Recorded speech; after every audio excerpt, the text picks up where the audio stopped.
15 shocking facts about Thailand.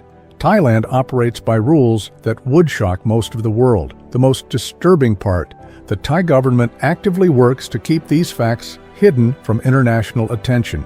Picture this: you're in a lively Thai bar, soaking up the atmosphere, maybe having a few drinks with friends. You spot a bell on the counter and think, oh, how charming, a quaint decoration. So, you give it a playful ring. Congratulations, you've just volunteered to buy a drink for everyone in the bar. In Thai bar culture, ringing the bell is a public declaration that you're treating everyone in the establishment to a round. The moment that bell rings, the entire bar erupts in cheers because they know someone just got very generous. Whether they meant to or not, the cost can be staggering. Depending on the bar and the number of patrons, the bill can range from $200 to $2,000 or more. For many tourists, that's their entire vacation budget gone in a single curious moment. The real issue isn't just the money, it's that this tradition preys on a lack of cultural understanding. Some tourists have tried to refuse payment after learning what the bell signifies, but this creates a serious social problem. In Thai culture, backing out of a public commitment like that is considered deeply shameful and disrespectful. You're not just violating a financial obligation, you're violating a cultural norm. So the next time you're in a Thai bar and see a bell, remember this warning. That small piece of metal can turn your budget trip into a very expensive lesson in cultural differences. Let's be honest, if you accidentally rang this bell and were faced with a $500 bill, what would you do? Pay up with honor or try to make errand for it? Let me know your game plan in the comments. If you're planning a romantic getaway to Thailand with your partner, you need to know this critical truth. Public displays of affection are not just frowned upon, they're considered a serious offense to the local culture. Unlike in many Western countries, where holding hands, kissing, or hugging in public is perfectly normal. In Thailand, these seemingly innocent gestures can make locals genuinely uncomfortable and brand you as a disrespectful foreigner. What makes this cultural difference particularly tricky is this: Thais are often too polite to confront tourists directly about their behavior. Instead, you'll notice subtle signs of disapproval. People might avoid eye contact, conversations might become awkward, or you might get cold service from staff. You won't understand why Thai locals seem less friendly, but it is because you've unintentionally crossed a major cultural line. Thai culture values emotional restraint and believes that intimate moments should be kept private, away from the public eye. For couples traveling, this can create unexpected tension. You're in a beautiful romantic destination, but you can't express your affection in the way you normally would. Many couples report feeling frustrated or confused by these unwritten social rules. This cultural clash is made even more complicated by the fact that the Thai tourism industry heavily promotes romance and couples getaways. Yet the society itself doesn't support public displays of that affection. It's a contradiction that leaves many tourists feeling baffled and uncomfortable. Now we're getting into territory that most travel guides will never touch, but it's a reality that shapes much of the tourism industry in Thailand, especially in places like Pattaya. There's a practice here that many tourists encounter but few truly understand: renting a wife. This isn't a legal marriage. It's a temporary arrangement where women, mostly from poor rural parts of Thailand, become companions for foreign tourists for anywhere from a day to several months. These women often work out of the bars and nightclubs in areas like Pattaya's Walking Street. They offer companionship that goes far beyond what most Westerners would consider normal tourist services. The arrangement typically includes acting as a guide, a translator, and an intimate partner for the duration of the tourist's stay. Here's where it gets serious. This practice operates in a legal gray area. It's not officially regulated or protected by Thai law, which means both the women and the tourists are taking significant risks. The women have no legal protection if a tourist refuses to pay or becomes aggressive. Tourists have no legal recourse if they are scammed or robbed. These women often come from backgrounds of extreme poverty in Thailand's rural provinces. They send most of their earnings back home to support their families, children, elderly parents, and sometimes entire villages. They choose this life not out of preference, but out of necessity. Let's talk about the elephant in the room that everyone knows is there, but no one wants to officially acknowledge. The sex tourism industry in Thailand is a massive economic force that the government refuses to study, measure, or officially recognize, even though it's one of the country's most significant sources of foreign currency. Here's a statistic that will shock you. According to independent research, somewhere between 70 and 90% of tourists who come to Thailand are single men. It's not the stunning beaches or the incredible food that's the primary draw. A huge percentage of these men are coming to Thailand for one specific reason. The sex industry in Thailand is so deeply embedded in the country's economy that it's almost impossible to separate mainstream tourism from sex tourism. Those massage parlors you see on every corner, most aren't offering traditional Thai massages. Those bar districts that never seem to close, they're not just serving drinks. By not officially acknowledging the scale of the sex industry, the government can continue to promote Thailand as a family-friendly destination while simultaneously benefiting from the massive revenue that sex tourism generates. What's particularly disturbing is how normalized this has become within Thai society. It's common for families in rural areas to expect their daughters to go work in Bangkok or Pattaya and send money home. It's seen as a form of economic migration, not what it truly is, the systemic exploitation of the economically desperate. Thailand's ladyboy culture is one of the most visible aspects of its tourism industry. The colorful cabaret shows, the beautiful performers, and a society that appears to be open and accepting of transgender people. But the reality behind the glamour is far sadder than most tourists could ever imagine.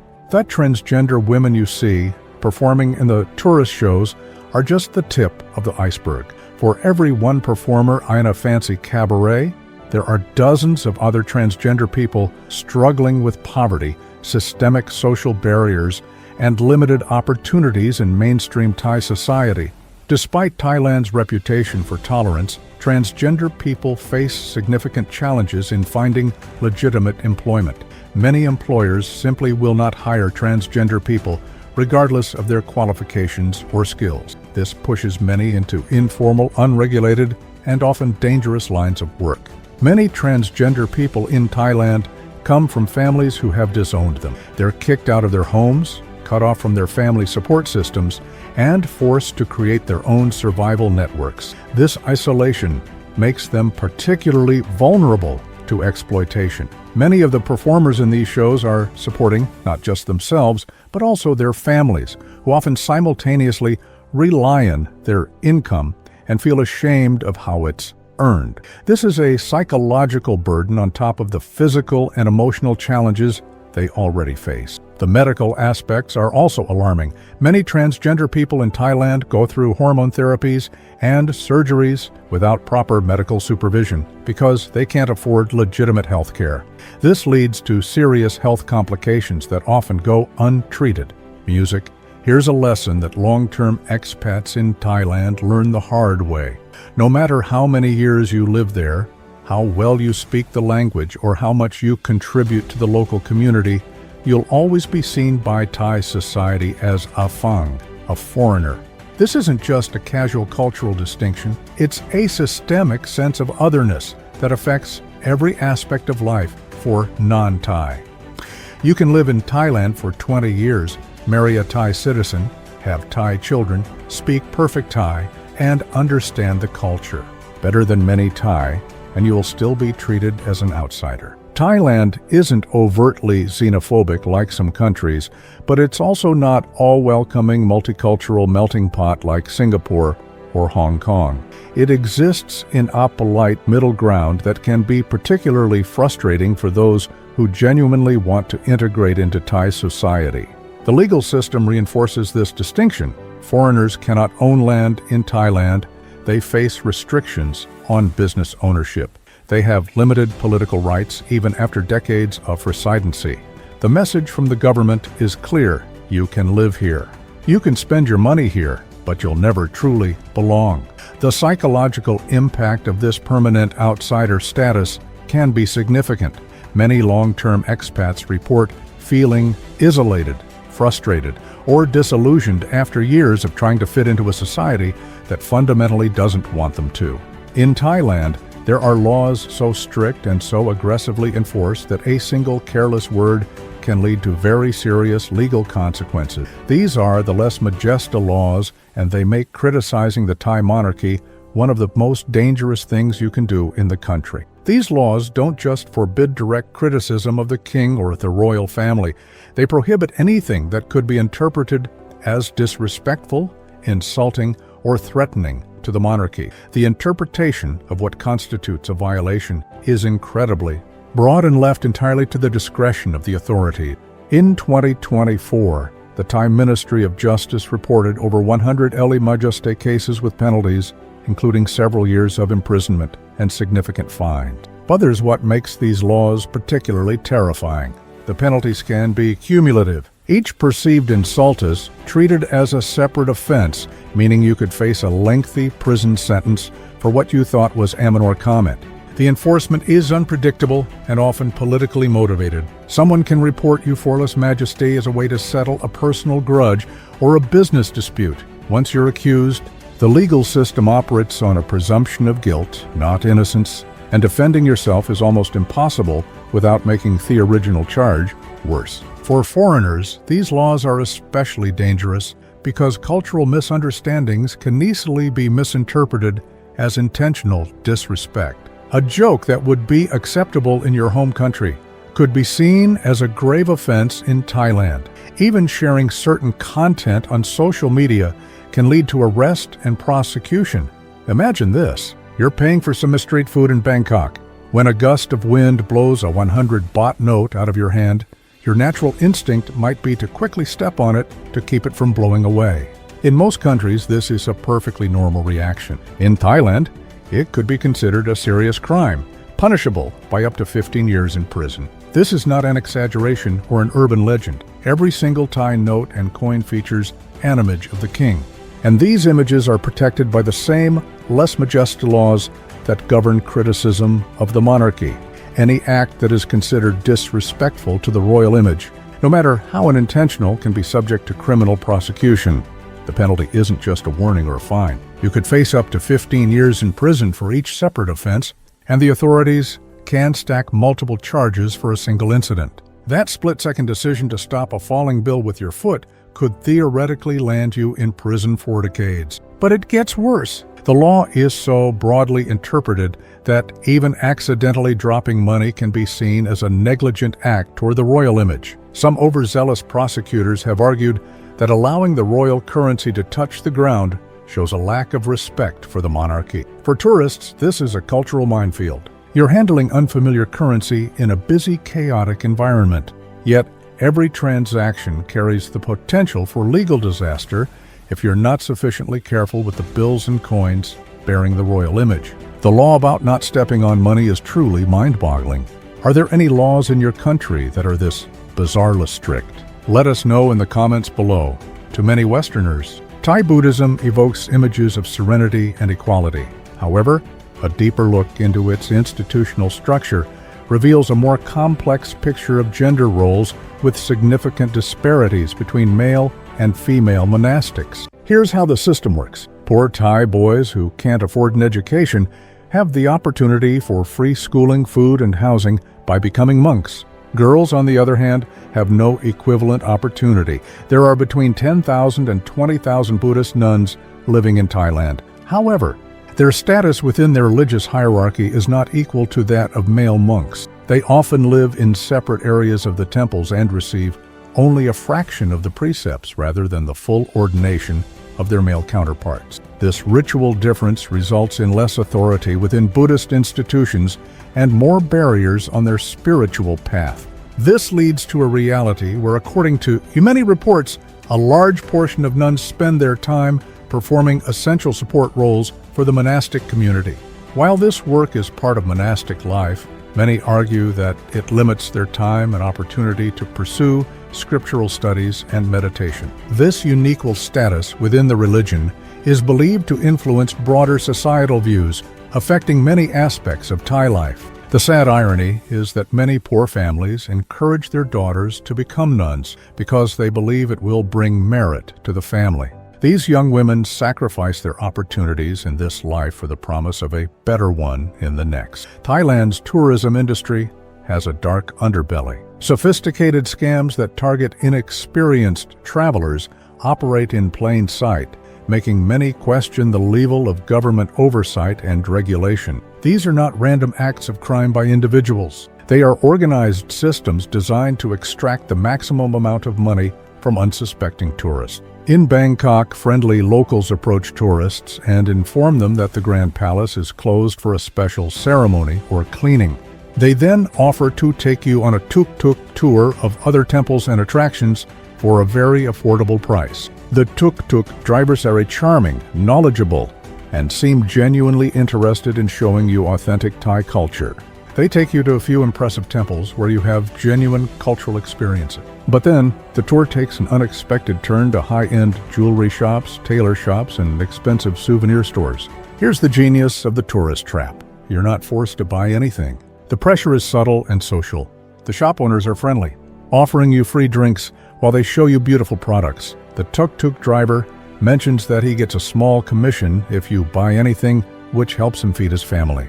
Many tourists end up spending hundreds or even thousands of dollars on overpriced jewelry, custom-made suits, or art they had no intention of buying. The products aren't necessarily fake, but they're often marked up by 500 to 1,000% above their reasonable value. What makes this systemic and not random is the coordination. The tuk-tuk drivers have deals with specific shops. The people who inform tourists about the palace closure are part of the network. Even some hotel concierge are in on it, directing guests to these tours. But there's what's even more concerning.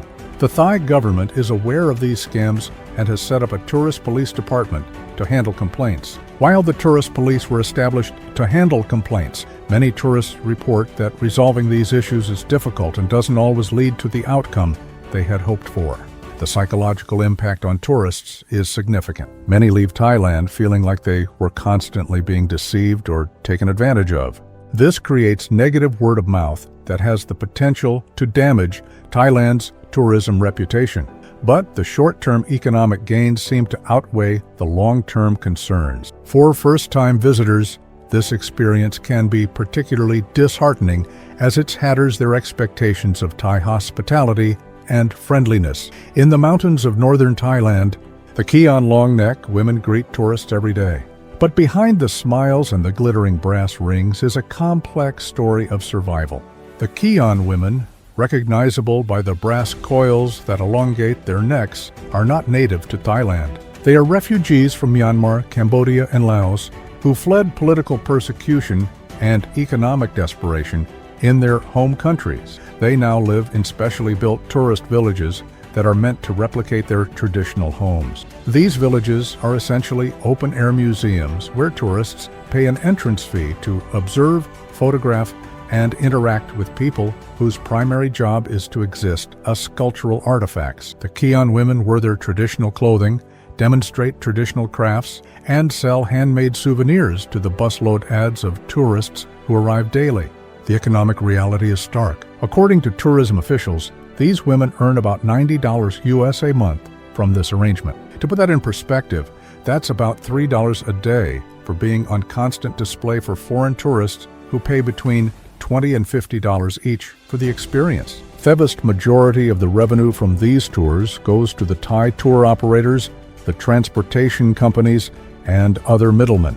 The people who are actually on display receive only a tiny fraction of the money their cultural identity generates. In your opinion, is visiting these villages helping them earn an income, or is it contributing to a system of human exhibition? Let me know your thoughts in the comments below. This is the truth that affects every aspect of life in Thailand, but that most tourists never fully grasp during their short visits. Thailand is run by a government system with issues of corruption and inefficiency that directly impact your safety, your health, and your experience as a visitor. The corruption isn't hidden or subtle. It's systemic, institutionalized, and so deeply ingrained in Thai society that most people accept it as a normal part of life. From the moment you arrive at the airport to every service you use during your stay, you are interacting with systems that are compromised by corruption. The transportation infrastructure is seriously compromised. Road construction contracts are gained to companies that use substandard materials and cut corners to maximize their profit. The result is that Thailand has one of the highest rates of serious traffic accidents in the world. The justice system is perhaps the most problematic aspect of this corruption for foreign visitors. If you get into legal trouble in Thailand, your chances of being treated fairly depend more on your wealth and connections than on the truth of your case. Many foreigners find that the court system tends to favor Thai citizens. If you're scammed by a Thai business partner, defrauded by aerial estate developer, or have serious marital problems, the legal system is unlikely to provide an effective remedy. This has led to a common perception that justice can be influenced by financial factors, and foreigners are often at a disadvantage in this fight. This is particularly difficult for foreigners who invest large sums of money in businesses or property in Thailand. The legal protections you would assume exist in a developed country are simply not effective in Thailand's corrupt system. Thailand has one of the most inefficient education systems